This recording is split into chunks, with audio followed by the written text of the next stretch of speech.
Góðan dag. Tíminn í dag verður aðeins öðruvísi en venjulega vegna þess að við ætlum að byrja á því að nota líklega allan fyrri tíman á að fara í kennslumat. Og í seinni tímanum förum við í það sem ég ætlaði að nota megnaði tímanum í, sem eru einundavenslarit. Við förum meira í einundavenslarit á miðvikudaginn og komumst yfir efnið þannig. Þetta er ekki það mikið efni í einundavenslaritunum. Svo, fyrstu atriði, það er komin lausn á assignment 5 á netið, MySchool, sömuleiðis á project 2. Þið þurfið að skila assignment 6 núna á miðvikudaginn og athugið að það er ekkit víst að þið getið búið til phantom problem í assignment 6. Ef að þið getið ekki búið til phantom problem, útskýrið þá af hverju. Og ég get alveg sagt ykkur hvað þið viljið skoða. Þið viljið skoða concurrency systemið sem að Postgres notar. Byrjið á að lesa ykkur aðeins til það. Það verður mjög fljótt að fatta þetta. En allavega, pingulítið meira með assignmentin. Þetta er 2 manna assignment, það sem er ætlast til þess að þið skoðið vandamálin, ræðið þau og skilið lausn. PDF-skjal í þessu tilfelli. Og ég veit að þið hafið mörg verið að hafa áhyggjur af tímanum sem fer í dæmatímaverkefnin. Markmiðið er að nemandi sem hefur séð fyrirlestra, lesi bókina og skilið textan í dæmatímaverkefninu, geti gert þetta á 90 mínútum. En passið ykkur líka á einu. Þið þurfið ekki að klára allt til að fá 10. Samanber línuna niðri. 10 er ekki saman sem fullkomin lausn. Það er tiltölulega afslöppuð einkunnagjöf á dæmatímaverkefnum og lausnin ykkar þarf einfaldlega ekki að vera fullkomin. Ég skal kofera aðeins betur í verkefnaálag í dæmatímum þegar við förum í gegnum kennslumat. Kennslumati var reyndar alveg arfaslagt. Og ég ætla ekki að skafa utan af því. Til að útskýra aðeins af hverju ég er allt annað en sáttur við þetta kennslumat og ég er ekki að kvarta yfir ykkur per se, ekki miskilja.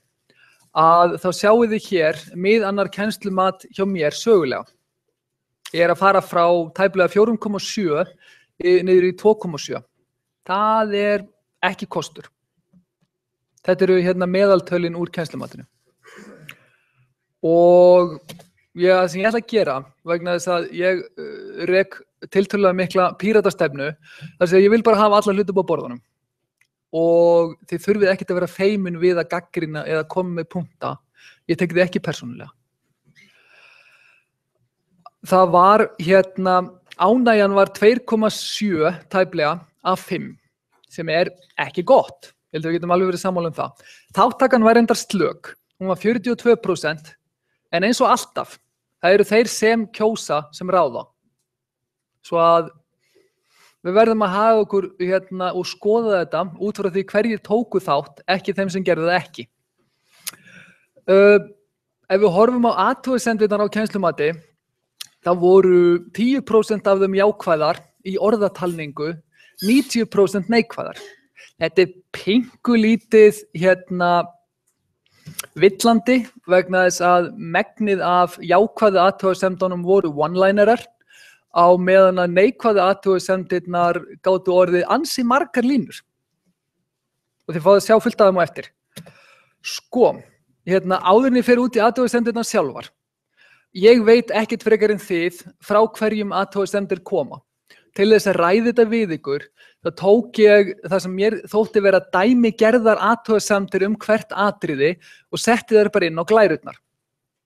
Ef þið segið ekki fólkinu kringum ykkur að þetta séu ykkar athugasemdir, þá veit það enginn. Sem þýðir, þið eigið ekki að þurfa að hafa neinar áhyggjur. Þetta er bara að setja þarna upp til að gefa öllum hugmyndum hvað ég er að horfa á. Ef þið eru mjög ósátt við það, látið mig þá bara vita. Ég raðaði athugasemdum upp eftir hve oft þær komu fyrir. Ég einfaldlega las í gegnum allt settið og bjó til kategóriur út frá því og taldi síðan bara fyrir hvert atriði hve oft það kom fyrir frá nemendum.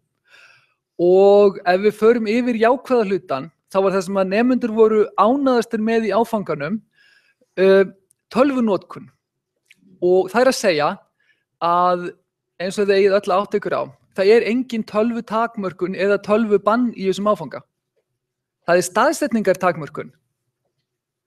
Og þessi staðsetningartakmörkun var það sem að sló mest í gegn.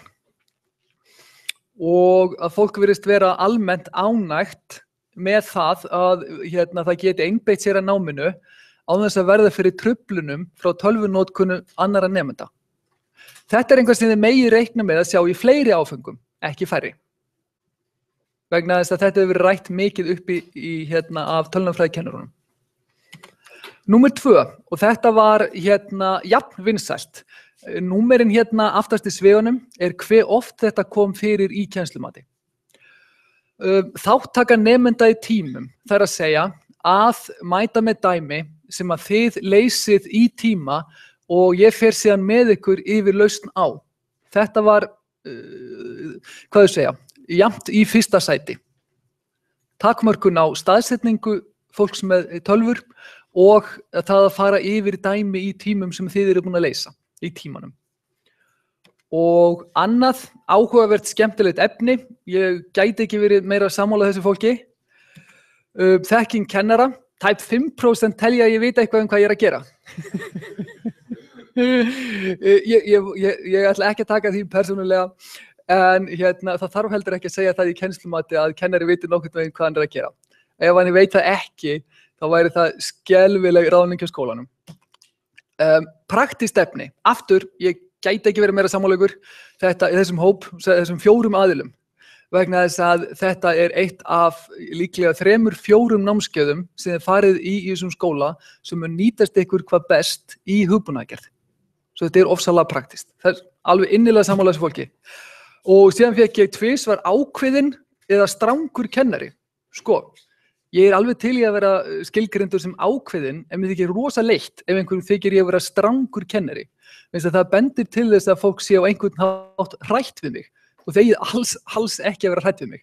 Þeir vera ófeimin við að tala við mig, spyrja spurninga, ég být ekki. Svo ég vil alls ekki vera strangur.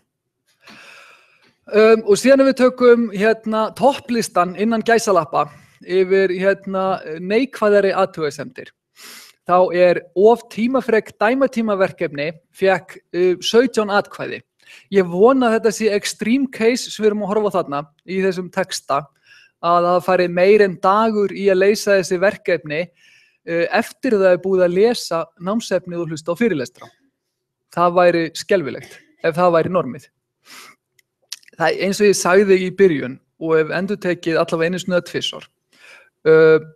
90 mínúturnar eru hugsaðar þannig að þið séu búin að horfa á fyrirlestrana eða mætið á, búin að lesa bókina og búin að lesa verkefnið og skilja hvað þið verið að biðja þá að teka ykkur 90 mínútur að lesa það.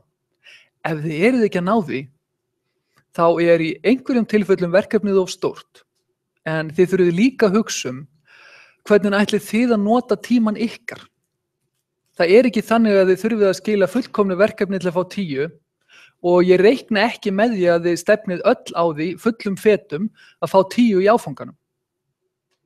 Svo þið þurfið svolítið að pæla líka í bara hvað ætlið að nota tíman ykkar. Ef þið eruð ósammála mér, ekki hika vel á þetta heyri ykkur. En ég líka að hugsa að setja upp skoðanakannanir til þess að hreinlega spyrja ykkur hvað tókuð þið mikinn tíma í að leysa dæmatímaverkefnin. Til að fá bara meira feedback þannig að þegar kursin kenndur næst að þá vitum við betur hvaða tími var að fara í þessi verkefni hjá nemendum.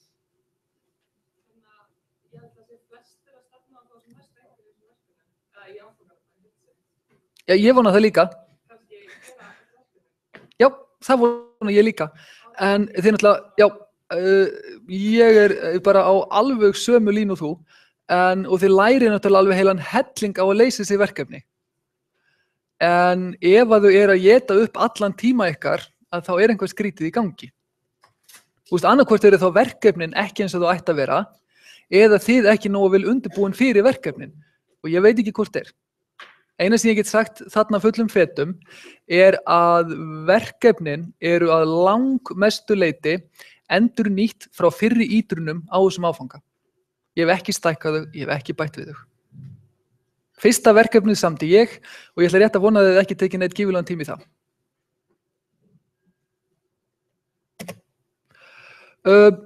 Atriði númer 2. Óheppilegt fyrirkomulag dæmatímaverkefna. Og þarna gæti ég ekki verið meira sammála ykkur. Þetta var, svo ég segi það hreint út, bölvaklúður. Og ástæðan fyrir þessu klúðri að ég að kenna kúrsinn í fyrsta skipti og kennarinn sem að kennda hann á undan búinn að kenna hann einhvers staðar á bilinu 13 til 15 sinnum og markmiðið að kenna kúrsinn hans Björns Þórs með eins litlum breytingum og hægt Þegar þú ert með hæfan einstakling sem að setur kúrsinn upp að þá maður einfaldlega ekki að hræra í því í fyrstu ítrun. Og Björn Þór fær og veit upp á hár hvað hann að gera. Og ég hefði mátt vera fljótari að grípa þetta vandamál og laga þetta en það komið í lag núna. Eru þið sátt við núverandi fyrirkomulag á dæmitöfuverkefnum? Það að segja, það kemur vikuna eftir að það farið í efnið. Ef þið eru ósátt, endilega vefa höndum. Ósátt? Ég vona að það hjálpi. Ef það áfram að fara gífurlegu tími í þetta, þá það bara eitthvað sem ég þarf að skoða. Það ekki hugsunin. Síðan kemur næst topp 3. Hræðsluóróður og lestur bókar og próf. Og hér fékk ég nokkrar skemmtilegar athugasemdir og meðal annars, ef prófið einungis búið til út frá bókinni þá ekki tilgangslaust að mæti fyrirlestrana? Nei, það virkar ekki svona. Nú skal ég aðeins teikna upp fyrir ykkur og fá ykkur til að vera ekkert hrædd við lokaprófi í þessum kúrs. Sko, ef við horfum á námsefnið og teiknum Venn-diagram og gefum okkur að þetta sé bókin, hræðilega bókin.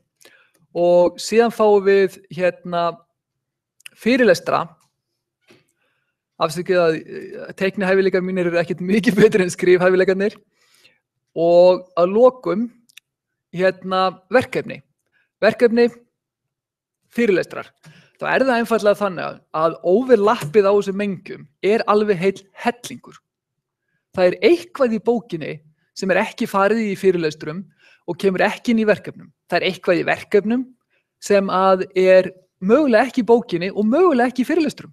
Og það eitthvað í fyrirlestrum sem hvorki í verkefnum né í bókinni.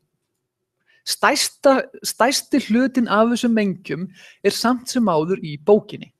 Svo að að það komi eitthvað úr bókinni sem ekki í fyrirlestrum þýðir ekki að það sé ekki ástæða til að horfa á fyrirlestrana. Og ég að sjálfsögðu, af því að þetta svo stórt sammengi, þá mun megnið af því sem kemur á lokaprófi vera efni sem þið sáuð annaðhvort í verkefnum eða í fyrirlestrum eða bæði. Ég mun líka gefa út æfingapróf fyrir ykkur þegar fer að nálgast próf, þannig að þið sjáuð bara nokkurn veginn hverju megið búast við. Og prófið verður samið þannig að það sé sambærilegt við próf síðasta árs. Áfanganum var breytt svolítið mikið fyrir síðustu kennslu, þar sé á síðasta ári. Og ég mun að endingu fá Björn Þór til að lesa prófið mitt yfir til þess að það sé eins tryggt og hægt verður að þið séð að fá próf af sambærilegu erfiðleikastigi og prófið var í fyrra. Þið eigið ekki að þurfa að hafa neinar meiri áhyggjur af prófi í þessum áfanga heldur nokkurum öðrum áfangum. Já? Munu koma gömul lokapróf. Veistu, ég verð aðeins að skoða það. Ég lofa þér að það mun koma eitt æfingapróf, en þarna þarf ég að skoða hver representative gömlu prófin sem ekki frá síðustu ítrun, sem var þó nokkuð breytt frá því hvernig kúrsinn var kenndur á undan. Svo spurningin hve mikið hjálpar það ykkur ef ég birti próf sem ekki alveg í samræmi við það sem verið að gera núna. Það það sem ég þarf að skoða. En ég get lofað ykkur að það kemur allavega eitt próf sem þið getið haft til hliðsjónar. til að gefa ykkur hugmynd hvað þið að fara að horfa á. Og ég hef hvorki á dagskrá að hafa prófið erfiðara né auðveldara. Svo þið eigið að hafa alla hluti sem þið þurfið. Kannski skrifast þetta pingulítið á misskilning frekar en ætlaðan hræðslu áróður frá mér. Vegna þess að mitt markmið alltaf að allir standa sig sem allra best. Og til þess að standa sig sem allra best, þá verðið að sjálfsögðu að nýta öll kennslutækin sem við höfum. Við höfum fyrirlestra, við höfum bók og við höfum verkefni.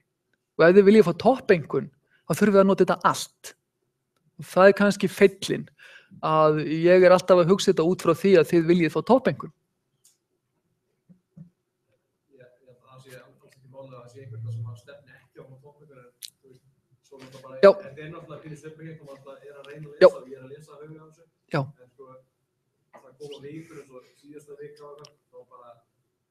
Ég veit það. Það er ekki allir lesnir alltaf. Það gengur ekki upp. Þegar maður er búin að lappa kannski yfir eitthvað, Já. þá er ennþá hægar sem þið gert að segja, sér ekki það að taka tvo gáfum á þessari viku. Já, nei, ég er alveg sammála ykkur og þó svo ég hef verið gagnrýndur fyrir alræðislegar ráðleggingar varðandi námsvenjur, að það eina sem ég get sagt ykkur hvað ég gerði og ég las eins og óður maður fyrstu vikurnar í kursunum til að vera á undan, vegna þess að kursarnir náðu mér alltaf. En það er of seint núna. Óskýrar verkefnalýsingar. Sko, þetta kemur mér á óvart. Vegna þess að verkefnalýsingarnar eru skrifaðar af mjög mikið birtum doktor í tölvunarfræði, Birnir Þór. Og hann er frekar mikið góður í að skrifa texta. Ég mun hins vegar lesa allar verkefnalýsingar í öllu sem ég set fyrir ykkur héðan í frá með það í huga hvort að textin sé margræður, hvort að sé þetta túlkan á fleiri en einn vegu.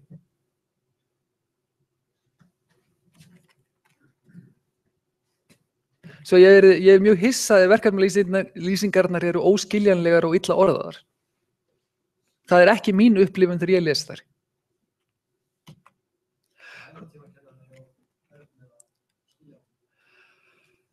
Það er alveg ekstra stór mínus, sérstaklega vegna þess að þeir eru líka með lausn á verkefnunum. Svo það er alveg ekstra slæmur. En ég meina, ég er ekki að taka fyrir það að séu einhverjar lýsingar í verkefnunum sem séu ekki nógu góðar. Og þess vegna ætla ég að lesa öll verkefnin sérstaklega vel yfir með þetta í huga. Áður en ég seti fyrir. Og síðan kemur, svo ég segi eins og það sem kom mér hvað mest á óvart. Hrokafullur kennari slæmt viðmót. Þetta hef ég ekki séð í kennslumati áður. Og ég geng greinilega gjörsamlega fram af mörgum samnemyndum, en ekki þessum sem gerir athugasemdina. Og ég sagði vissulega þetta seinna nefnda, velkomin í háskóla. Punkturinn þar er, kröfurnar til ykkar hér eru einfaldlega allt aðrar heldur en á fyrri námstigum. Að því sögðu, ekki hika við að spyrja mig og ef þetta hræðilega slæma viðmót er tilfellið, endilega pikk í mig með það, vegna þess að aftur, ég er ekkert sérstaklega viðkvæmur, en það er líka spurningum, er þetta einhver óþarfa viðkvæmni í gangi? Vegna þess að ég lít ekki niður á ykkur, ekkert ykkar.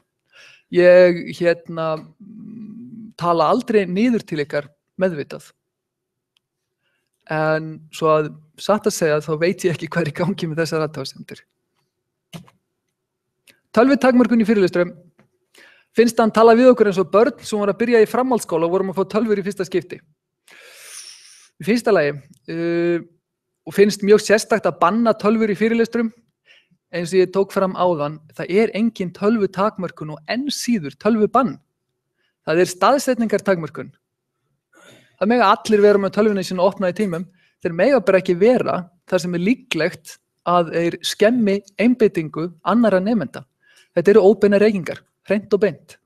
Og þetta var það sem að sló mest í gegn í jákvæðum athugasemdum og það voru fleiri jákvæðir gagnvart þessu neikvæðir, svo að þetta er ekki að fara að breytast. Lélegar glærur. það gerist allt of oft, nánast í hverjum tíma, glærurnar séu vittlausar að því Grímur var að fixa þær kvöldið áður og var ekki að vanda sig nógu vel. Sko, eins og ég sagði áðan, ég að kenna kúrsinn hans Björns Þórs. Ástæðan fyrir því að kennari er mjög ófamilur, hann að nota glærur fyrir öðrum kennara hefur ekki fyrir því að breyta nafni. Sko, ef ég breyti nafni, þá væri ég Hannes Hólmsteinn. Þá ég að stela hugverkum annara. Það er mjög meðvitað að ég breyti ekki nafni, af því þetta er ekki mitt verk. Það sem ég hef gert í glærunum ég varpaði sýnidæmunum úr áfengisdæmum, bjór, yfir í kaffi, af því að óvirkir alkar kvörtuðu skiljanlega og ég hef fullan skilning á því og ég er búin að eyða hellingstíma í að varpa þessu öllu saman til þess að valda fólki ekki óþarfa óþægindum. Og síðan hef ég bætt inn einhverjum 1, 2, 3 glærum eins og til dæmis með outer joinin, Venn-diagrammin sem sýna hvað kemur inn og hvað ekki. En restin af glærunum eru alls ekki frá mér. Svo ef þetta eru rosa lélega glærur, þá hafa verið rosa lélega glærur í mjög mörg ár í gagnasafnsfræði. En að því sögðu, ef þið sjáið villur í glærunum, en hvort sem það er fyrir fyrirlestur, í fyrirlestur eða eftir fyrirlestur, endilega sendi mér tölvupóst og ég mun skoða það og leiðrétta þær. Dæmatímar í stað fyrirlestra, það var kvartað aðeins yfir því að ég sé að misskilja fyrirlestratíma fyrir dæmatíma, en konseptið þarna og athugið, það voru fleiri sem að tóku jákvætt í þetta heldur en neikvætt. Hugmyndin einfaldlega sú að með því að láta ykkur fara í gegnum svona dæmi sjálf, að þá lærið þetta betur og þið öðlist meiri færni í að nota þessa hluti. Aftur, hér voru fleiri sem voru ánægðir með þetta en óánægðir. Þessu ætlum við ekki að breyta í þessari ítrun á kúrsinu. Skortur á streymingu fyrirlestra í rauntíma. Hrókafullt og alltaf því dónalegt að neita að streyma fyrirlestur live á netinu, en síðan kemur það sem uppáhalds athugasemd mín í öllu kennslumatinu. Það kemur beint kvót í mig. Fyrirlesturum verður streymt á YouTube, þannig að þið getur bæði að horta þá í rauntíma utan fyrirlestarstofu eða þegar ykkur hendar. Þetta er augljóslega frábær athugasemd, ég biðst afsökunar og mun leiðrétta þetta. En raunveruleikinn auðvitað þeim öllum streymt live á YouTube. Ef það eru með subscription á channelinu, þá poppa þér upp leið. Ef þið eru þess að vera að bíða eftir að það komi linkur í MySchool, að þá hef ég verið seinn með það og ástæðan að mjög oft fæ ég ekki tölvuna hér fyrir að tíminn byrjaður. Af því að næsti kennari á undan að vista upptöku á fyrirlesturinn sínum á heimadrifið sitt. Svo ég var að spara mér einhverjar sekúndur þar. Þetta verður leiðrétt. En aftur, þegar ég hafði allan tíman getað náði þetta með subscription á YouTube. Live. Skammstafanalausar lausnir á MySchool. Það að segja að þegar ég skrifa lausnir á SQL upp á töflu, þá hef ég gert það með skammstöfunum til að arfa slaki fonturinn minn skemmi ekki of mikið. Af því að þegar ég að skrifa þetta, þá segi ég ykkur jafnóðum hvað hver einasti hlutur þá tel ég það ekki koma sök þar, en ég alveg sammála ykkur. Það ekki gott að hafa þetta með skammstöfunum þegar ég set lausnirnar inn á MySchool.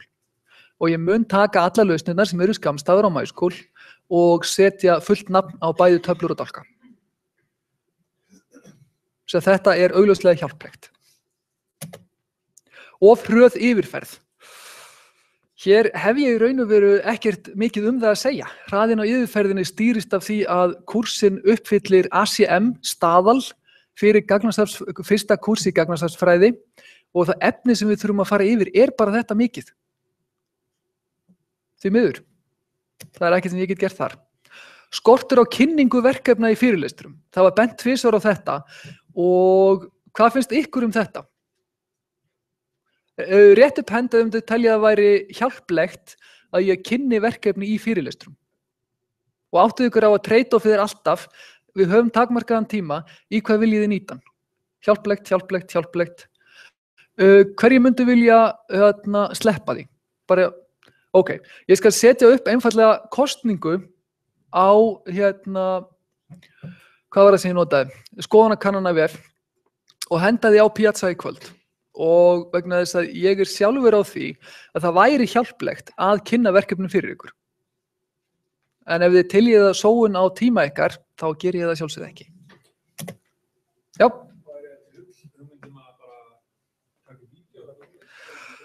Það er rosalega mikið minna hjálplegt að taka upp vídeo með kynningu á þessu vegna þess að þetta snýst svolítið mikið spurningar frá ykkur. Það þarf svolítið interaction til þetta skili virkilega því sem ætlast til. Svo að í hinu tilfellinu þú óttast ég að ég myndi eyða fullt af tíma en það myndi ekki nýtast ykkur nógu vel. En það þarf ekkert að fara gífurlegu tími í að kynna verkefni. Við erum kannski að horfa á 10 mínútur korter. Það ætti ekki að vera meira. Já, hér kemur annað skemmtilegt. Alræðislegar hugmyndir námstækni. Það var reyndar ekki að skilja á þessu kommenti hvort það var verið að tala staðsetningatakmörkun eða það að ég ýtti því að ykkur að lesa bókina til þessi stæði ykkur sem allra best. Ég ætla bara að voga mér að koma einstaka sinnum með alræðislegar, vinsamlegar tillögur. En þær ekkert meira en það. Mitt markmið bara að hjálpa ykkur að standa ykkur vel í þessum áfanga. Ég þurfið ekkert að gera það sem ég stingu upp á. Það ykkar ákveða. Slæm bók. Bók óskýr eða þá hún sé hundleiðinleg. Þetta ekki skemmtileg bók. Ég get alveg verið sammála ykkur með það. Það ekkert leyndamál. Þetta fræðileg bók og þetta fræðilegur texti. Hann þurr. Og hann inniheldur líklega eitthvað nálægt 0 í skemmtanagildi.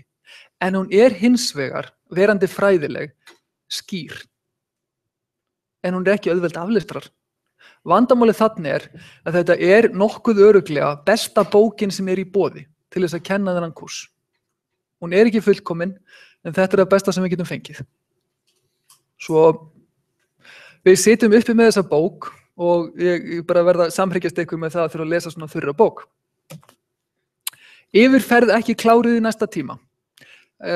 Ef ég næ ekki að fara yfir glærurnar sem ég með, að þá klára ég það ekki í næsta tíma. Ástæðan þannig fram að þessu hef ég náð að fara yfir aðalatriði þess efnis sem ég að fara yfir í hverjum fyrirlestri. Og það það eina sem að fyrirlesari í háskóla á að ná. Ég á ekki að ná að fara yfir allt efni sem til prófs. Ég á að fara yfir aðalatriði þannig að það sé auðveldara fyrir ykkur að afla ykkur sjálf þekkingar það sem út af stendur. Ef ég næ ekki að klára aðalatriði, þá mun ég halda áfram í næsta tíma og klóra mér í haustnum hvar á ég að búa til pláss fyrir það. Vegna þess að við erum með efni út allan kúrsinn planað. Og að lokum, sein einkunnarskil. Ég bara alveg sammála ykkur. Ég myndi gjarnan vilja að skila einkunnum mun fyrr. Ég ræddi þetta við Hallgrím í dag og við munum ræða þetta við dæmatímakennara og reyna að flýta einkunnarskilum. En af því að þetta eitthvað sem ég hef takmarkaða stjórn á, þá get ég ekki lofað ykkur neinu. Og síðan var eitthvað pingulítið ábótavant skilning á orðinu jákvætt og hér skemmtilegar jákvæðar athugasemdir. Ég verð að viðurkenna, ég rosalega glaður með athugasem 2 vegna þess að ég kýs að trúa því að þessi nemendi hafi hlustað á mig þegar ég sagði að það ætti að forðast nullgildi í lengstu lög.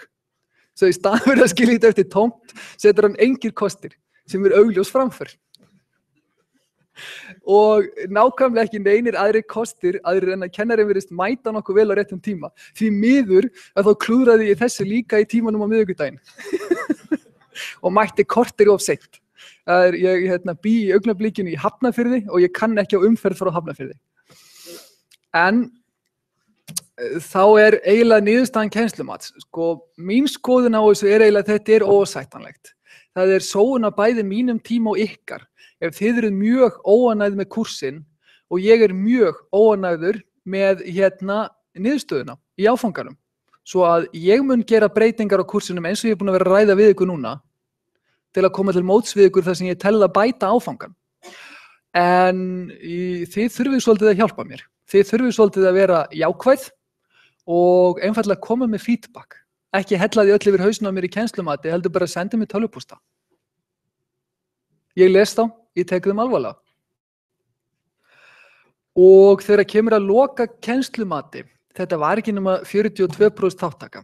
Þó að 42 séu vissulega aðaltalan, að þá væri ofsalega mikið til í að sjá meiri þáttöku í lokin, vegna þess að það gefur ef til vill réttari mynd af stöðun á kúrsinum. Og núna ætlum við að hafa 5 mínútur frí mínútur og taka svo entity relationship model.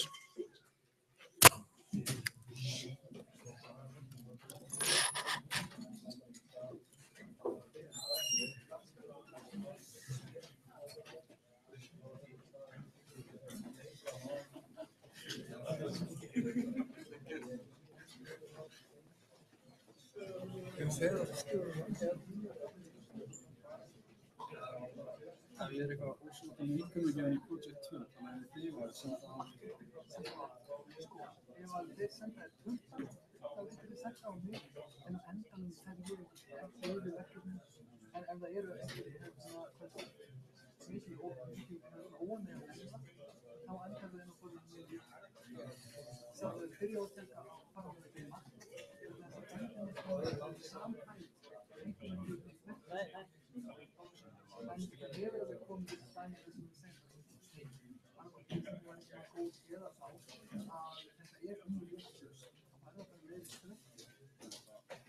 mjög gróft fyrir eina dæmi.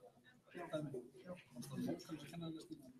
Byrja á að tekka ef það skilja engum að eins og segir, ég býta ekki fast. Með skilin það sem var testað yfir tvö mál opið mál. Annar var það ekki það sem var allt? Ég veit ekki, nei, Ég er með þetta námsmatsdæmi búið ég svolítið tímann minn. Já, ég er með allavega, þegar ég hugsa út í þetta, ég með allavega 3 opna. Má henni sjá. Það ekki sem senda það tilbaka? Arnar Leifs. Hvað er langt síðan? Það er alveg það við. Skrítið. Vegna þess að ég set rauðar stjörnur, ég er flokkari, og ég set rauðar stjörnur á allt sem ég er með opið. En það fór það ekki gegnum HR-postið. Jú. Sko bara leik.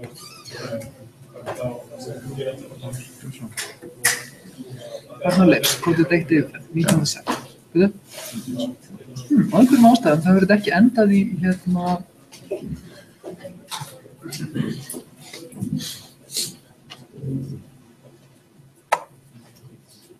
Sko, ég er að segja það núna, en af einhverjum ástæðum hef ég ekki sett stjörnu á þetta. Það er það sem það líkur hundurinn grafinn.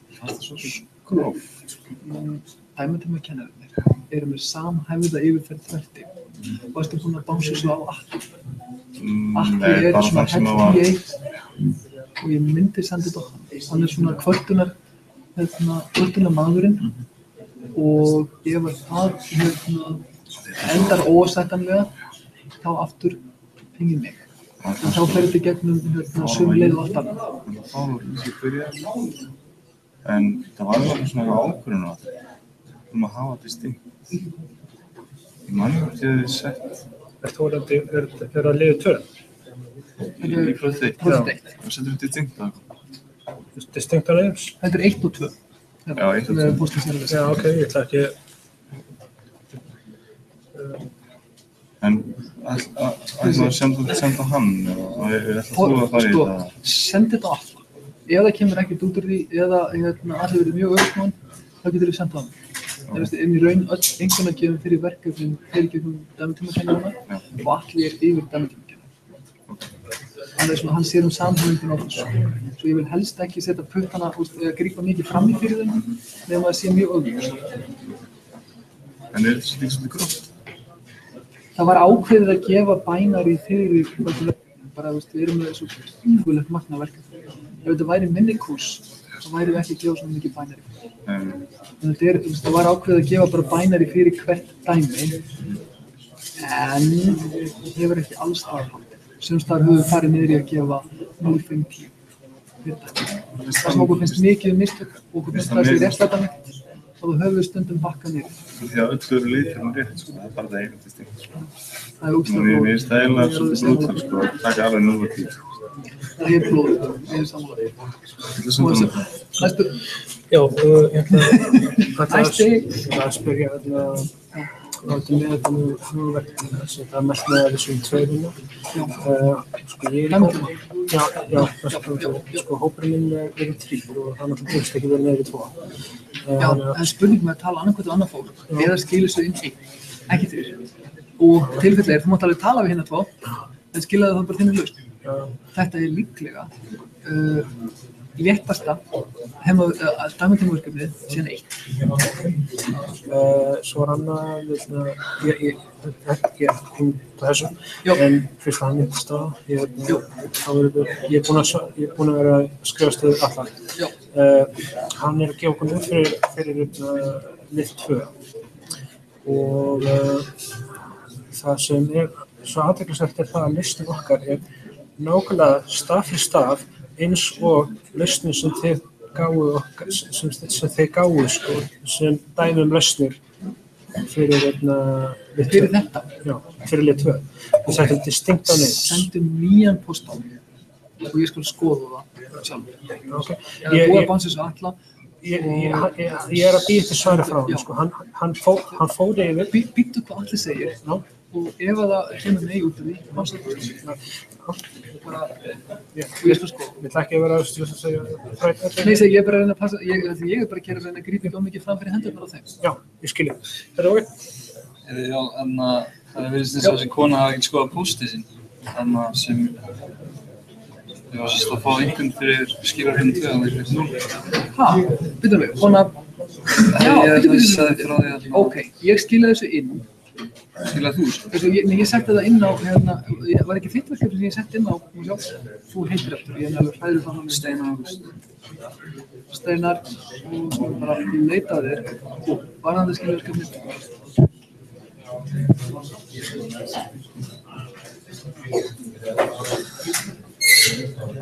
Ég setti inn á maskum sem Elvi skil. Já. Ok, sko, bansaði nýjan post á mig, vendi mér á þetta og ég fyrir sjálf veit. Það er bara, ég setti það beint inn, eins og ég sagði.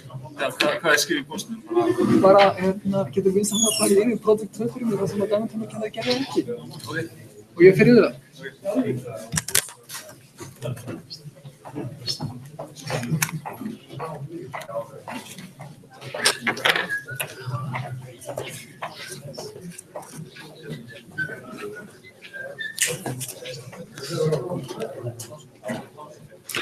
Sjá, þá þurfum við að skrúa aðeins upp hraðan held ég, óttast ég.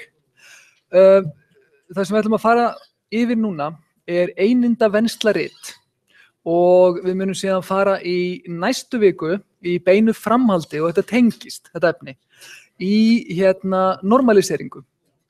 Hvernig við bætum það sem kemur út úr einindavenslaritunum. Og einindavenslaritið er conceptual model og ástæðan fyrir að conceptual model eru ofsalega góð eru að þau hjálpa okkur að koma öllum á sömu blaðsíðu.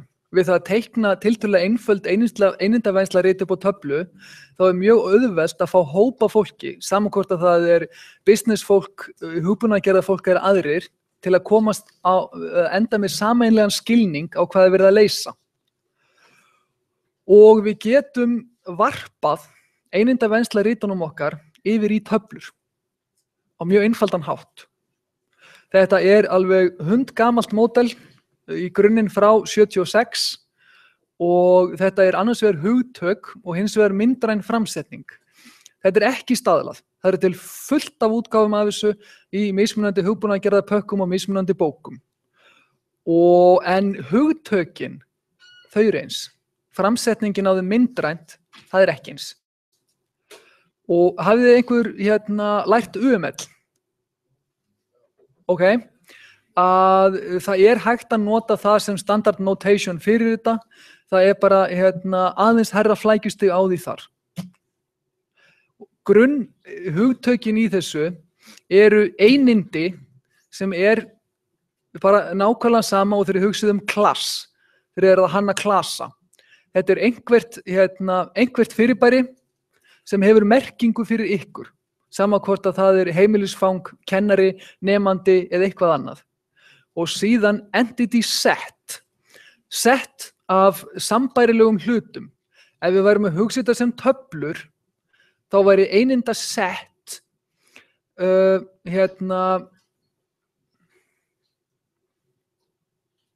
þetta mengi af einindum. Þið getur hugsað eins og töflu og færslurnar í töflunni. Og attribute, eigindi á einindinu sama og attribute í skema, dálkur. Eitthvað sem lýsir þessu, bara sama og breyta í klasa. Og ef við lítum á entity set lýst með seti af attributes, person, social security number, name, address, hobby. Hér person entity og hitt eru attributin sem lýsa þessu entity, þessu einindi. Domain, þeir eru búin að fara í domain í kringum skema, þetta nákvæmlega sama. Bara hvaða gildi getur þetta attribute tekið, það domainið. Og aftur lykill, þegar þið séð það áður, það minnsta mengi attributa sem að tryggir að þetta sé einkvæmt. Nákvæmlega sama og lykill í töflu. Og ef það eru margir lyklar, þá þið með candidate keys. Margir mögulegi lyklar. Síðan höfum við entity skema, eininda skema. Entity set name, attributes and associated. Entity skema bara entity ritið með öllu inná. Það það sem það þýðir. Á aðeins einfölduðu máli. Og graphical representation, athugið eitt. Eftir þess að við förum lengra inn í þetta, þá kemur meiri ljós að það eru örlitlar breytingar á því sem við erum að gera á glærunum, miðað við það sem bókin gerir. Þetta ekki staðlað og við fylgjum bókinni ekki fullkomlega. Ef við horfum á þetta einindar fyrir person og við teiknum þetta upp, þá fáum við social security number, name, address og hobby og síðan fáum við einindið sjálft, person. Einindin eru alltaf kassi á meðan þetta eru ellipsur og tengjast við kassan. Það mjög hentugt að skrifa þetta á svona ská vegna þess að lenst þið mjög fljótlega í vandræði með pláss. En þetta grunnurinn að einindavennslariti. Hér höfum við einindi og við höfum attribute á einindinu. Þessi attribute hafa domain nákvæmlega eins og attributin í relation, töflu, sem hvaða gildi það getur tekið. Og ef við horfum síðan á næsta, relationship, það að segja venslin, hvernig einindin tengjast, að þá tengja vensl tvö eða fleiri einindi. Reyndar, ef við ætlum að vera mjög nákvæm, þá það eitt eða fleiri einindi. Og ef við tökum relationship set, eininda vensla mengi, set of similar relationships, og við höfum roles Student í hann tengist, það sem þetta segir, raun og veru bara tengist. Það tenging á milli student og program. Og þessi tenging majors in, hvaða grunnfæi viðkomandi. Og þá tengingin hér á milli role. Og í þessu tilfelli myndi hún bara heita student. Student majors in program. Hér við komið með eða vensl á milli student og program. Tiltölulega skýrt. Bara grunnkonseptið. Þetta fyrirbæri hér skilgreinir tengsl eða vensl á milli eininda. Og horfandi á þetta, athugið að hér ég ekki búin að uppfæra dæmin vegna þess að ég komst bara hreinlega ekki í það og ég ákveðaði að gera glærurnar nú ekki meira vitlausar. Prófið að skrifa einindavensla-rit fyrir þetta.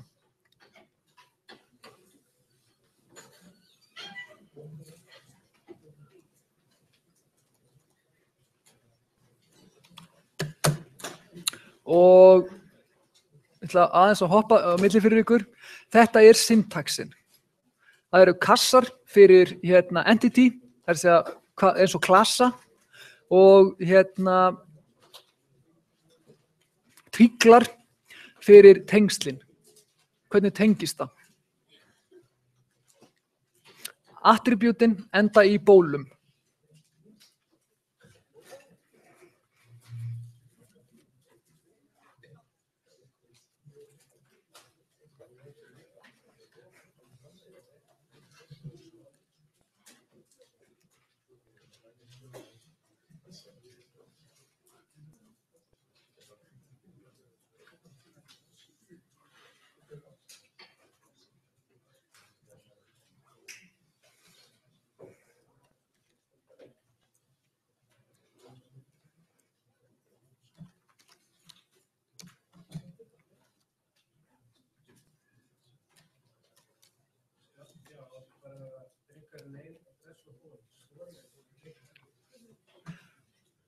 Síðan kemur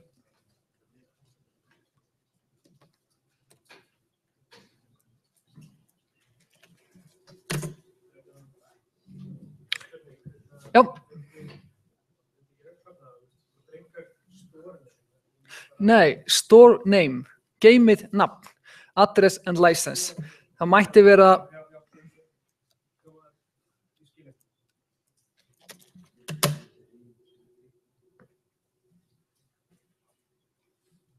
Þetta ekki búðarnafn.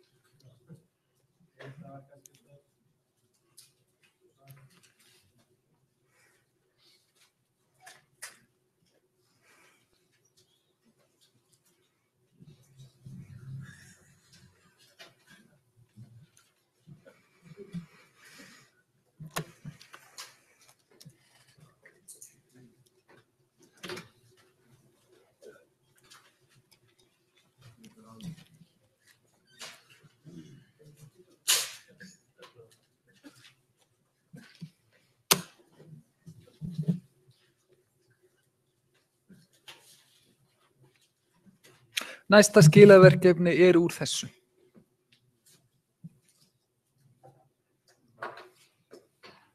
Svo æfing mjög hjálpleg. Og syntaxin, og munið að fyrir attribútin þá koma bólur hér upp.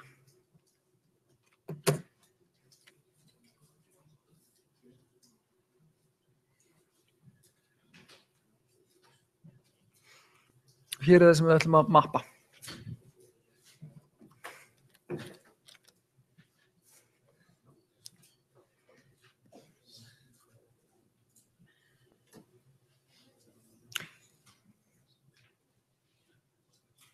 Ef við rúllum aðeins yfir þetta, þá erum við augljóslega með drinker og bar sem entity.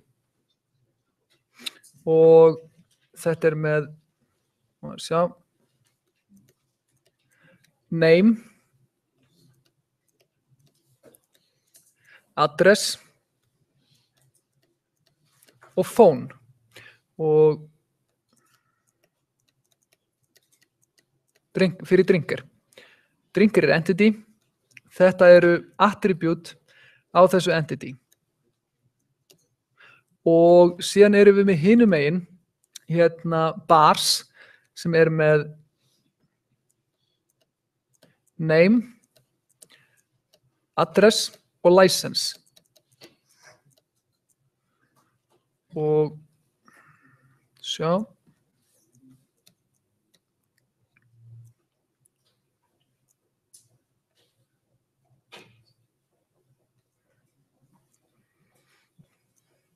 Og hér á milli fáum við tengingu sem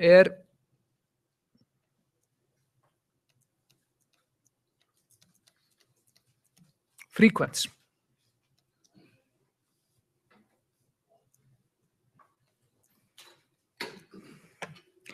Og þetta allt einindamenslarítið okkar. Já. Þurfum við að sýna hvort þetta sé one-to-many vensl, það að segja hvernig tengingin þegar við förum aðeins lengra inn í þetta efni, já.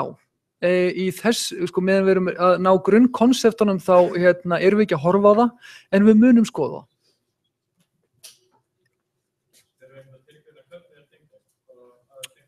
Sko, þetta kemur alveg fantagóður punktur og þurfum við ekkert að segja hvernig það tengist, bara að það tengist. Á endanum þarf hvert entity að vera með lykil og gefum okkur bara sem dæmi, hvort sem það raunhæft eða ekki, að name sé lykill í drinker og að name sé lykill í bar. Að þá tengingin frequency á þessa lykla. Ef við vörpum þessi yfir í töflu og þá myndum við fá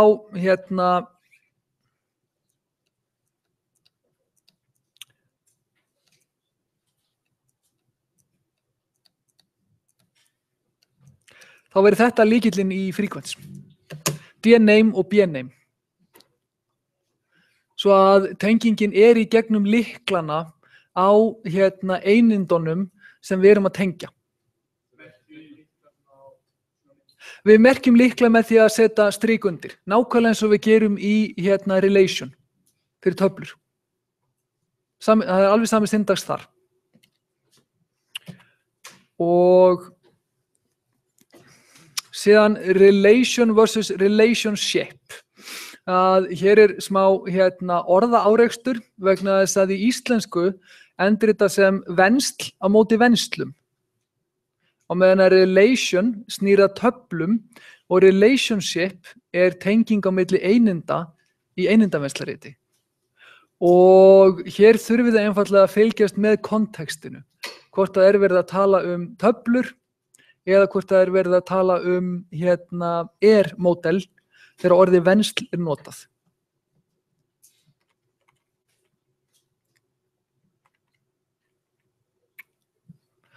Og hér kemur önnur viðbót.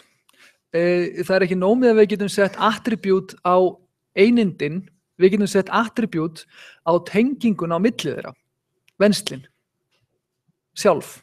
Og það í sjálfu sér ekkert öðruvísi. Hér segjum við að tengjum student við prógram í gegnum major sinn og segjum hvenær hann byrjaði í þessu námi.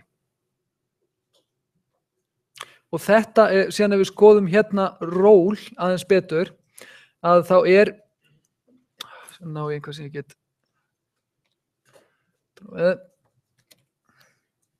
Hvar var þetta?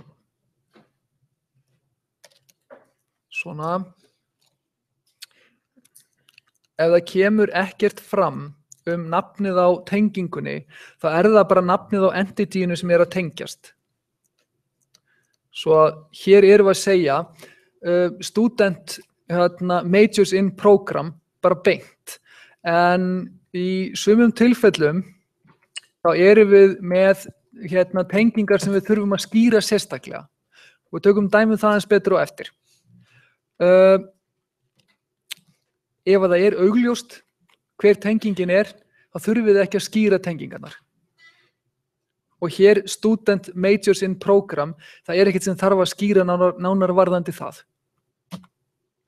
En, maður sjá. Hvar erum við með? Þetta bjórútgáfan af kaffiskemanu sem þið kunnið mjög vel.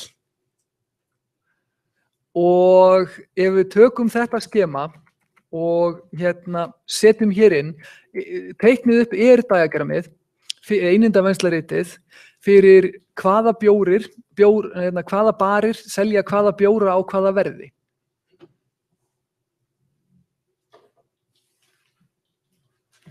Og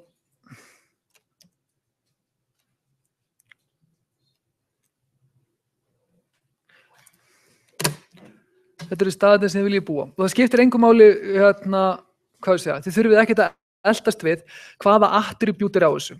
Það ekkert nauðsynlegt að muna það allt saman. Þið vitið að þið eru með name báðum einn sem attribute. Þið þurfið ekki að skrifa þau öll niður.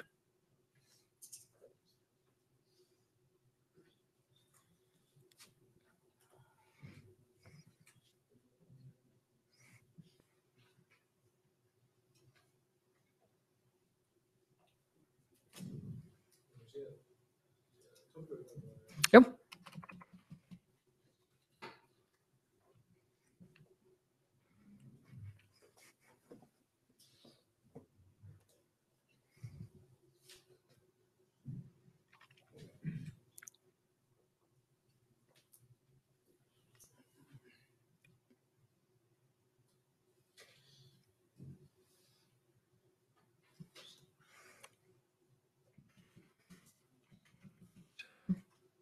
Hér er syntaxin sem þið eru að muna.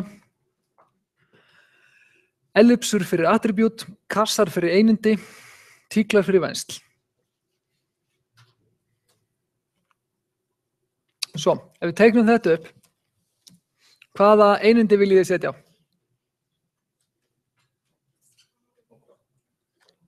Bar. Og við skulum bara setja hérna name svona og sleppa restinni, þess að það eru bara restin af attributunum með engu undirstriki, það sem er ekki lykill. Síðan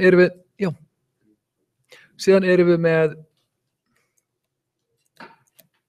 beer og name hérna, og hvað vantar inn á milli? Já.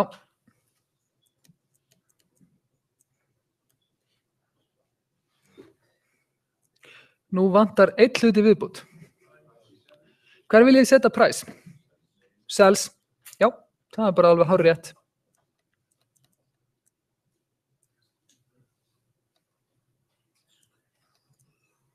Svona, þetta er einindavenslarítið okkar fyrir þetta. Eru einindin í eintölu? Sko, það er ekkit heilagt. Það er bara svarið. Það er sama með þegar þú ferð að vinna með gagnagrunnstöflur að þá virðist það bara vera mismunandi trúarbrögð. Í sumum tilfellum er allur grunnurinn í eintölu, í öðrum tilfellum er allur grunnurinn í fleirtölu og svo framalega að fólk haldi sig við annað hvort. Það virkar það. Það hefur engin, í raun og veru engin áhrif. Svo. Lýsingin er út frá hvaða sett af attribute, relationship set, hvaða sett af attributum og roles. Við tókum role áðan að vera með student, það er nafnið á tengingunni við majors in. En við getum verið með flóknari tengingar.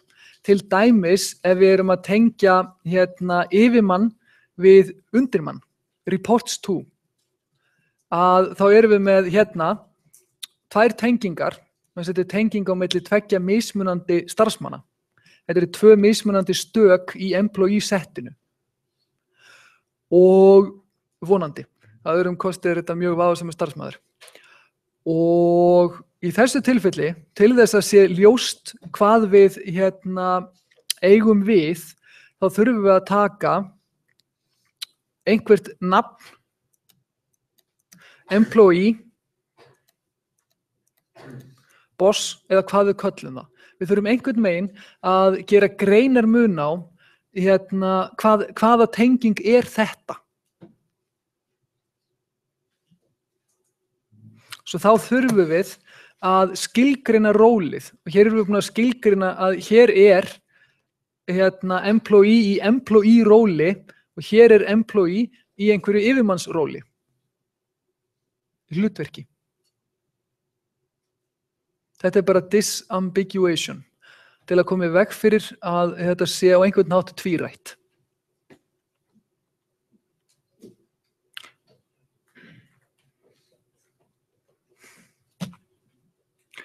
Og já, hér sjáum við subordinate supervisor.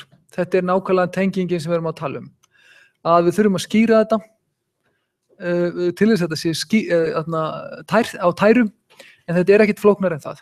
Þannig að ef þið eruð með tengsl frá sama entity tvisvar inn í relationship eða inn í vensl, þá þurfum við að skýra það. Má ég nú sjá.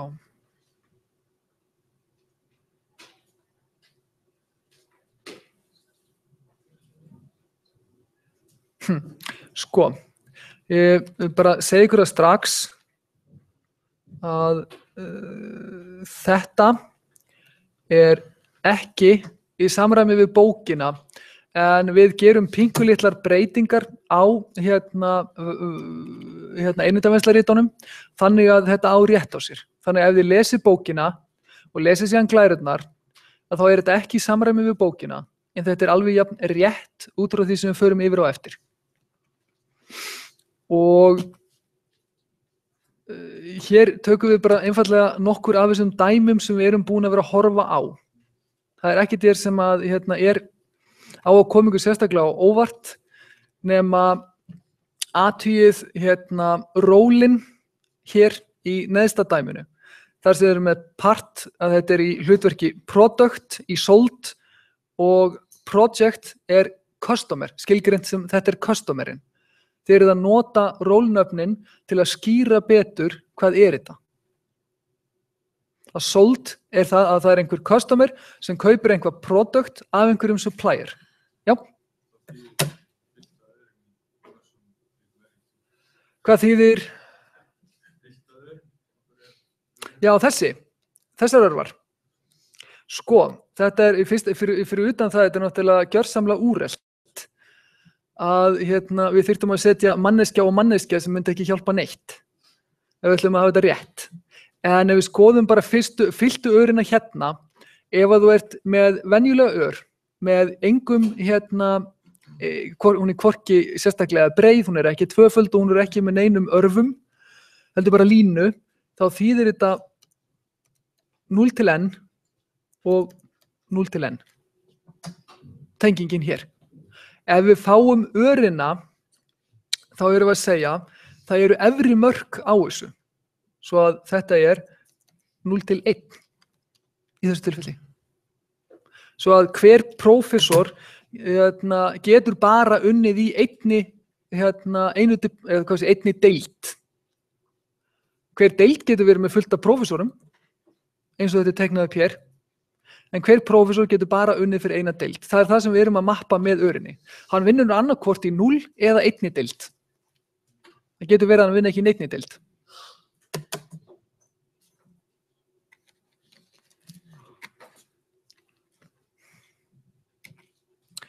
Og maður sjá. Já, entity set samsvarar töflu. Og attribútin á einindunum ykkar samsvara attribútum eða dálkum í töflum. Og athugið að í relation þá getið þið verið með skilgreinda fleiri lykla, en diagram eru einfaldlega ekki heppileg til þess að koma því frá sér að það séu fleiri lyklar. Þið sjáu bara einn lykil. Svo að ef þið þurfið upplýsingar fleiri lykla, og það getur verið hvort sem fyrir unique constraint eða annað, að þá þarf að gera það eftir að þið eru búin að varpa diagraminu yfir í töflu. Diagramið bara einfaldlega styður ekkert við annað en að það einn lykil. Þetta tiltölulega einföld notation sem gerir hana mjög þægilega til að nota, en hún ekki mjög ítarleg. Og almennt verða bæði einindin í einindavenslarritun ykkar og venslin að töflum. Þannig að við horfum á það sem við teiknuðum áðan, þar sem voru með bars, drinkers og frequents, þá myndum við enda með 3 töflur. Töflu fyrir bæði einindin bars og drinker og töflu fyrir venslin frequents. Þannig að sama hvort það er einindi eða vensl, þá varpast það yfir í töflu. Og í báðum tilfellum, þá varpast attribútin á einindunum eða venslunum yfir í dálka í viðkomandi töflu.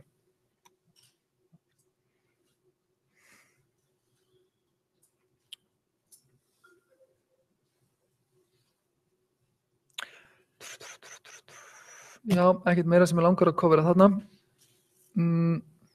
Skoði hér. Hér er dæmi. Hér erum við með, afsakið, ég er að fá æðislegan sinadrátt. Það er ekki að hjálpa upp á einbeitingu. Hér erum við með dæmi þar sem við erum með samsettan lykil. Hér er þetta bæði hluti af lykli á courses.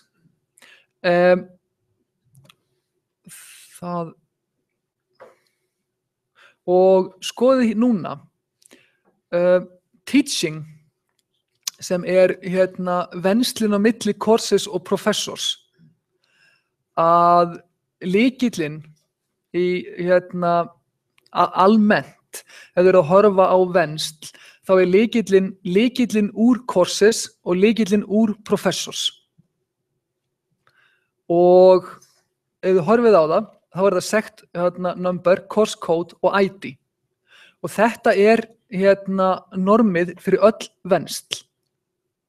Grunnhegðunin er að þið takið öll lykil attribút úr einindunum sem tengjast þarna og það er lykillinn á venslunum. Sem segir ykkur að þessi samsetning hér er einkvæm í töflunni sem verður til út frá teaching. Og þið þurfið líka að hugsa mjög mikið hvar setjið þið attribút. Til dæmis, af hverju er room number hér á teaching?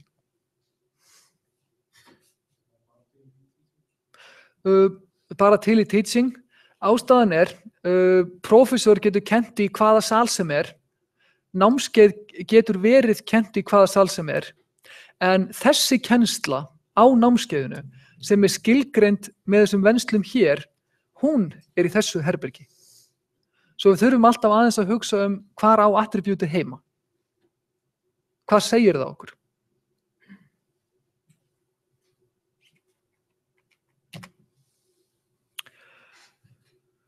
Og hvert ról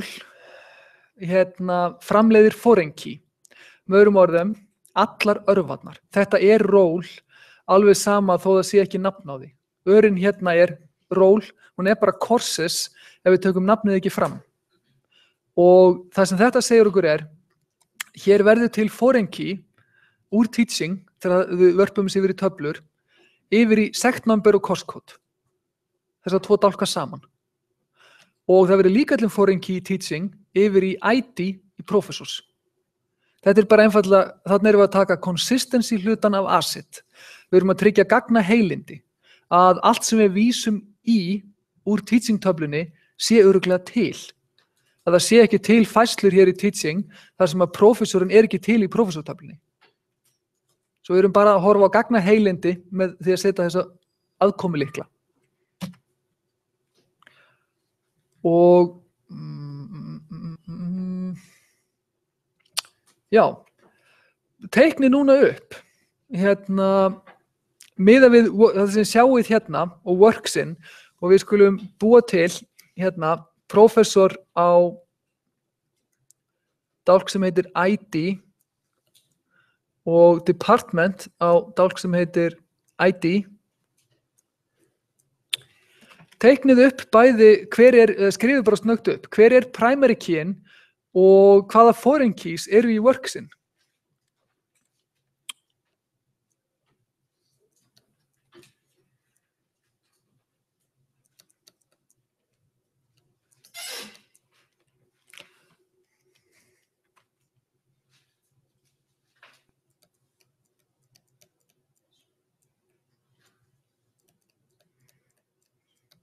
Syntaxin.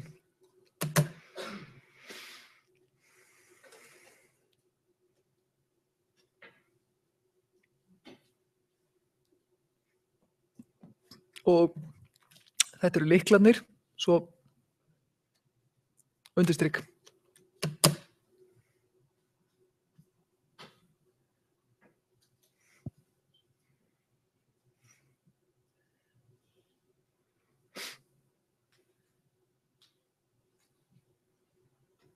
Hvað setið þið í primary key í Worksin?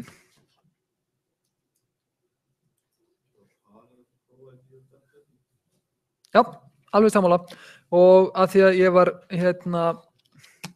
að ég kallaði bæði ID sem reyndar normið.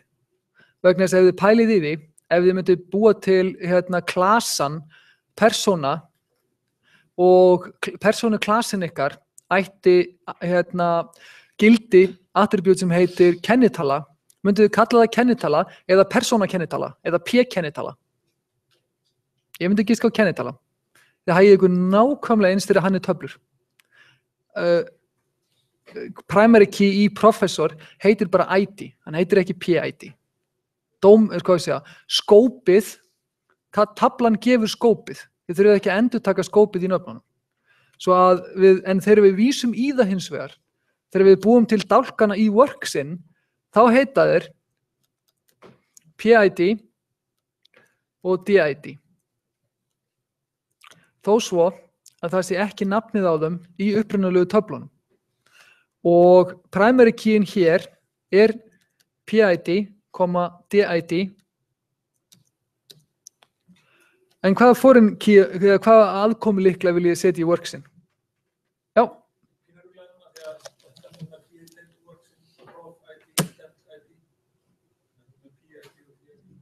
Já. Jú, bara stytting. Hér höfum við leiðrétt þetta. Illa. En þetta verið bara dálkarnir sem að vísa í lyklana í professor og department. Og foreign keyarnir sem við þurfum hér, einhverja tillögur? Jú, foreign keyin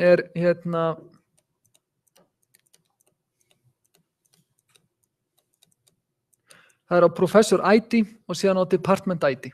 Það raun og veru, það sem við setjum PID, references, professor og síðan inn í sviga dálkurinn eða dálkarnir og síðan fáum við DID, references, department, svíu opnast ID. Þetta eru foreign keyarnir sem við fáum út úr þessu. Hér eru við aftur að hugsa consistency. En við það sem þetta segir ykkur, við það að lesa einindavenslarritið, þá getið þið séð hvaða lyklar þurfa að verða til í töflunum ykkar og á milli taflana ykkar. Hér sjáum við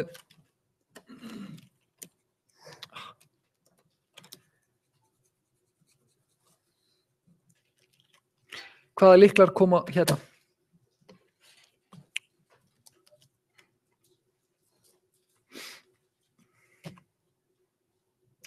En núna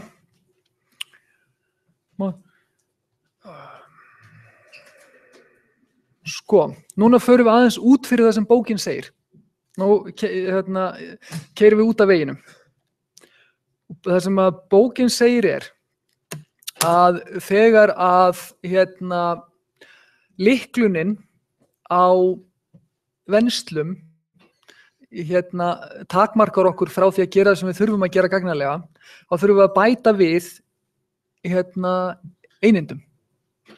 En ef við horfum á þetta dæmi, hér erum við með project, part og supplier og venslin sold. Það með öðrum orðum einhver supplier seldi einhvert product til einhvers customer. Þetta dæmi sem vorum að horfa á þann, það sem að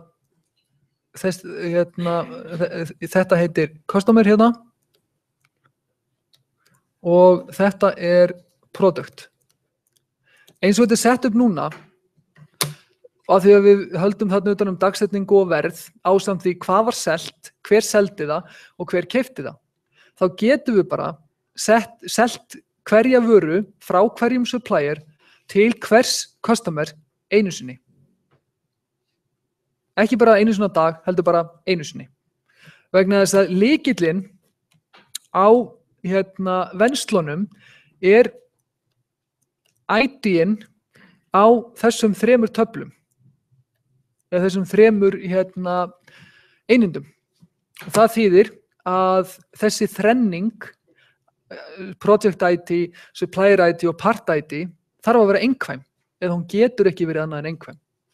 Svo ef við segjum, en við viljum geta selt sama aðilanum sömu vöruna oftar en einu sinni, þá þurfum við annarkvort að bæta við einindi eða að gera það sem heitir hér partial relationship keys. Og í því tilfelli þá setjum við brotna strikalínu undir það sem að við viljum bæta í lykilinn. Dálkarnir sem eru skilgreindir af einindunum sem tengjast þarna í gegnum þessi vensl, þeir breytast ekkert, þeir eru allir í lyklinum. En ef við viljum geta selt hverja vöru til hvers aðila frá hverjum supplier einu sinni á dag, þá getum við bætt inn brotinni strikalínu hér undir date og þá er lykillinn okkar komið með date í viðbót við ID-in á project, supplier og part. Þetta er partial relationship keys. Þá getur þurft að gera einhvað eins og setja timestamp attribute inn á þetta og eða þá þegar það til þess kemur og þá getur einfaldlega átt við hvernig cross-tablan sem verður til út úr þessum venslum er lykluð. Þú getur sett sequence inn í hana ef þú vilt, en einindavenslarritið höndlar það ekki.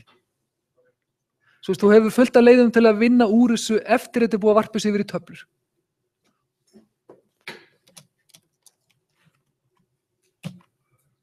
Já, hér sjáum við bara einfaldlega útgáfuna af þessu með brotinni strikalínu og athugið að það sem er áhugavert í þessu er þessi viðbót hér. Að þegar við vörpum þessu einindavenslarriti yfir í töflur að þá er date komið inn í primary key. Sem þýðir að við getum selt hverjum customer, hverja vöru frá hverjum supplier einu sinni á dag. Í staðan fyrir að geta bara selt hann á einu sinni. Allir með? Þar.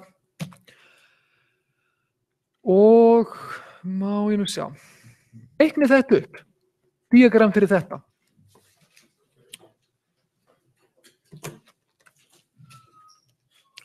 Hér eru einindin okkar.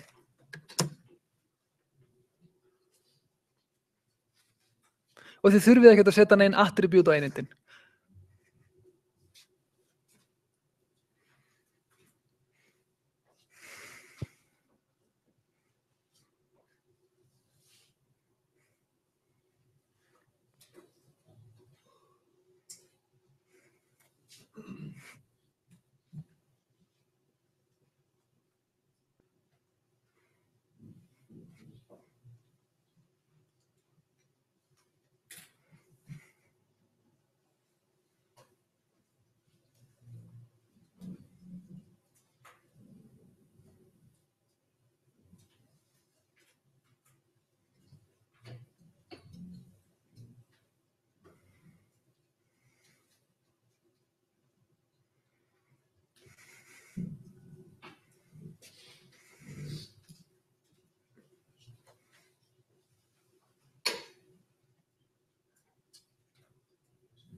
Reyndar, eitt sem ég langar að spyrja.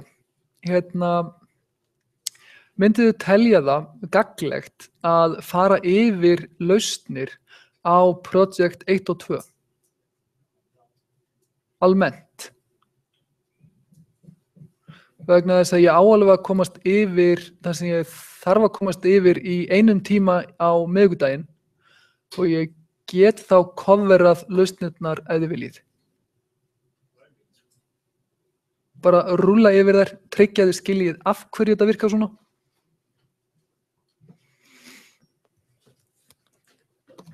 En allavega, teiknum upp einindamennslarit fyrir þetta. Ef við teiknum þetta, mánu sjá, við ætlum ekki að gera nein attribute í bili og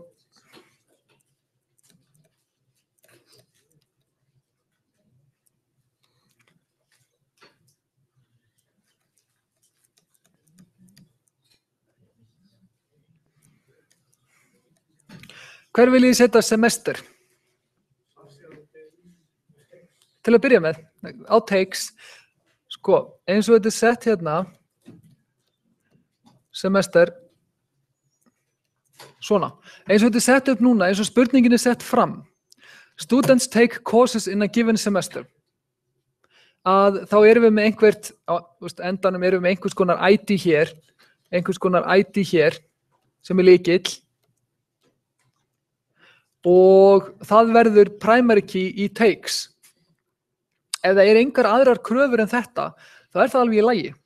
Vegna þess að eins og textin er settur fram þarna, þá er engin krafa á að nemandi geti tekið hann til dæmis einu sinni og önn. En leiðum við bætum svona kröfum við, að þá brotnar módelið að ætla að nota lykilinn úr students og lykilinn úr courses sem primary key í takes. Vegna þess að þannig getur hver nemandi bara tekið hvert kúrs einu sinni. Svo ef við viljum leyfa þetta, þá höfum við akkurat option á því að leysa þetta annarkvort með partial relationship eða að við búum til entityið semester. Ef að semester hefur til dæmis ákveðið ár, við viljum vita hvort þetta er haust, vor eða sumarönn, að þá gætum við freistast til þess að gera þetta entity. En ef við viljum bara eiga gildið 1, 2, 3, þá leysum við þetta svona. Svo það er ekki þannig að við gerum það alltaf eins, bara því að það er þægilegt, við þurfum að hugsa, viljum við eiga einhverjar auka upplýsingar um þetta. Og sömuleiðis, þegar við vörpum þessu yfir í töflu, þá verður til gildi sem er ekki foreign key í neitt. Svo að það er ekki consistency, nema við getum set check constraint á það. Þannig að þetta hefur kosti og galla. Já. Já. Í þessu módeli eins og það er núna er ekki neitt möguleiki á að setja hluti eins og þessi kursi bara kenndur á vorun. Nei. Nei. Þá þyrftur að fara, þá myndir alveg á nokkurs vafa búið til semester til að geta sett einhver constraint á það. En í svoleiðis tilfelli að þá gerir það almennt í miðlægi. Þú ert með svona businessreglur og þetta er businessregla. En ef þú vilt setja það í gagnagrunninn þá er það hægt. En ég myndi ekki mæla með því. Það er hægt en það er ekki best practice. Og seturðu, Nei, það er ekki bara að það getur skipt skoðun. Það er að þeim mun meiri flækju sem hún setur ofan á staðinn sem öll forrit koma saman á, þeim mun erfiðara verður allt lífið þitt í hugbúnaðargerð. Þannig að gagnagrunnurinn er yfirleitt single point of failure. Þú ert með fullt af einhverjum applicationum þarna uppi og einn eða mjög fáa gagnagrunna. Og gagnagrunnurinn ef þú keyrir þessa klassísku system R gagnagrunna, það er hvaðan koma þeir hönnunarlega, arkitektúrin, að það kemur úr prototípi frá IBM frá 1970 eitthvað, sem hét system R, var DB2, að þá keyra þeir almennt á einni vél, sem þýðir það að þeir skalast bara upp. Þú getur bara keypt dýrari og dýrari vél í eintölu. Þú getur keypt eins marga server á því langar til að keyra miðlæðið þitt á. Hve mikið ætlar að ýta niður á þessa einu vél af hlutum sem þú getur leyst jafn vel á laginu fyrir ofan. Ég myndi segja eins nálægt 0 og þú kemst. En þá erum við komin út í arkitektúr og það er ekki það sem ég á að vera kenningur.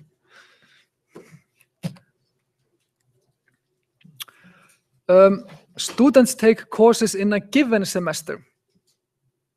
Þetta sama. Við höfum bara tvisvar þarna. Heppilegt. Og nú komum við að single role key constraint.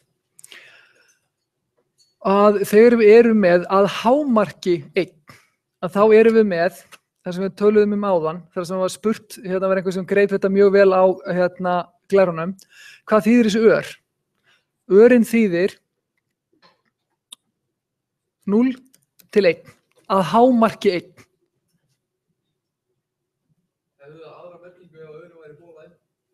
Hóla innan. Sko, þá komum við aftur að syntax. Ég fer yfir arity á þessi dóti núna rétt strax. Ég ætti að ná að komast inn í það. Og svarið í bókinni, þá þetta sett fram þannig að þú notar feita ör fyrir ákveðna hluti. Það má líka gera bara tvöfalda ör. Ef þið að handskrifa lausnir á svona dæmum og ekki hika við að handskrifa lausnir á svona dæmum, þá betra að teikna 2 örvar samhliða heldur en að reyna að teikna feita ör vegna þess að það getur verið erfitt fyrir þá sem fara yfir að átta sig á, þetta mjó eða feitur miðað við þessar örvar hérna sem ekki allar eins. En það misskilst ekki ef þið gerir tvöfaldar. Svo að tvöfalda örin og þykka örin sami hluturinn. Það bara annars vegar syntaxin úr bókinni og hins vegar syntaxin frá Birni til þess að sé hægt að lesa handskrifaðar lausnir.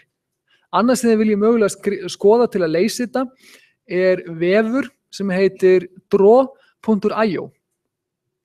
Þar undir software finnið þið meira en allt sem þið þurfið til að teikna diagram. En þið getið líka notað ef þið nennið í PowerPoint í þetta. Það ekki mjög þjált en ég veit að það það sem Björn gerði. Draw.io betra. Það alls ekki slæmt verkfæri til þess að teikna almennt. Og má við sjá. Hér sjáum við akkurat dæmi þetta. Þetta náttúrulega bara nákvæmlega saman og við erum að tala áðan. Að prófessorinn hér getur unnið í 0 til 1 deild. Hann getur bara unnið fyrir 1 deild að hámarki. Og hér sjáum við akkurat það sem var að verða að spurja út í, að hvað tvöfald lína og hvað feit lína. Feita línan því participation constraint. Það þýðir bara það að hvert einasta tilvik í professor entityinu tengist venslunum worksinn. En ef línan teiknuð svona eins og hún hér, þá þetta 1 til n. Feita línan þýðir með öðrum orðum að lágmarki 1. Örin að hámarki 1. Og ef við tökum okkur til og við sameinum þetta svona, að þá sitjum við eftir með 1, nákvæmlega 1. Þess að feita örin að lágmarki 1, feita línan að lágmarki 1, örin að hámarki 1. Þá sitjum við eftir með 1. Nei, bara teiknið ör. Passið bara hún sé nógu stór, þannig að við föttum að þessi ör, ekki teikna, það að segja svona, ekki teikna örvar sem eru svona. Það að segja passið bara að þessi nógu stórt og skýrt til að við föttum hvað þið að fara. Og í staðin fyrir að teikna feita línu, þá megið þið einfaldlega að teikna þetta svona. Aðalatriðið stórt skýrt. En þið getið líka nota tól eins og draw.io sem að gerir bara línu, þess að þið getið valið bara þyktin á línunum, það verða mjög áberandi breiðari, svo þá fer það ekkert á milli mála. En það bara ykkar að velja. Það prumpar út úr sér PNG-um og ef ég man rétt var þetta PDF á það, svo þá getið þið fengið lausnina bara þaðan út. Þeir farið að vinna verkefni í þessu. Venjulega örin venjulega örin 0 til 1. Ef þú teiknar, örin að hámarki 1. Það langt best að hugsa það þannig. Að þetta 0 til 1 að því að það búið að setja hámark á það. Ef við setjum síðan tvöfalda ör, þá erum við búin að bæta við lágmarki 1 og þá fáum við 1 til 1. 1. Nei, ef þú ert komið feita örin er að lágmarki 1. Ein tenging. Feita línan fyrirgefðu. Ég er alltaf að segja ör á ykkur. Feita línan er að lágmarki 1, örin er að hámarki 1. Svo ef við erum komið með lágmarki 1 og hámarki 1, þá setjum við eftir með 1.